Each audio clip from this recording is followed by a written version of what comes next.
আসসালামু আলাইকুম। কেমন আছেন সবাই? তনাজ ব্লগে সবাইকে স্বাগতম জানাই। চলে এলাম আম মাখা ভর্তা নিয়ে। আর এই আম মাখা ভর্তাটা নিশ্চয়ই সবারই প্রিয়, পছন্দের একটি খাবার। সবার ঘরে ঘরেই কম বেশি বানানো হয়। সবাই এটার মশলা কী কী দিতে হয় যে যার মতো পছন্দ মতো করে নিতে পারে। এখানে শেখানোর কিছু নেই। ভালো লাগার একটি খাবার, সবাই সবার মন মতো করে মাখাবে, মশলা দেবে যার যার ইচ্ছে মতো। আর যে মশলাগুলো এটা ব্যবহার করতে হয় সেই মশলাগুলো আমাদের প্রত্যেকটা ঘরেই থাকে। রাঁধুনিদের রান্নাঘরেই এই মশলাগুলো পাওয়া যাবে। তেমন বেশি কিছু দিতে হয় না। এর রং দেখেন, এগুলো মেডিসিন ছাড়া আম, এত সুন্দর কালার হয়েছে বলার মতো না। এই যে ধনে গুঁড়োটা, পাঁচফোড়নটা একটু ভেজে নিতে হবে।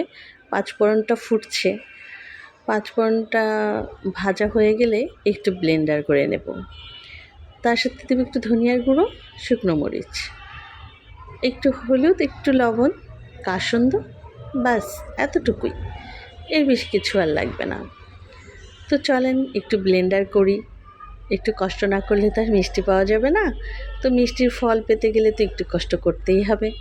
পাঁচফোড়নগুলো ব্লেন্ডার করে নিলাম, ধনিয়ার গুঁড়ো, শুকনো মরিচ এগুলোর সাথে একটু ব্লেন্ডার করে নিলাম।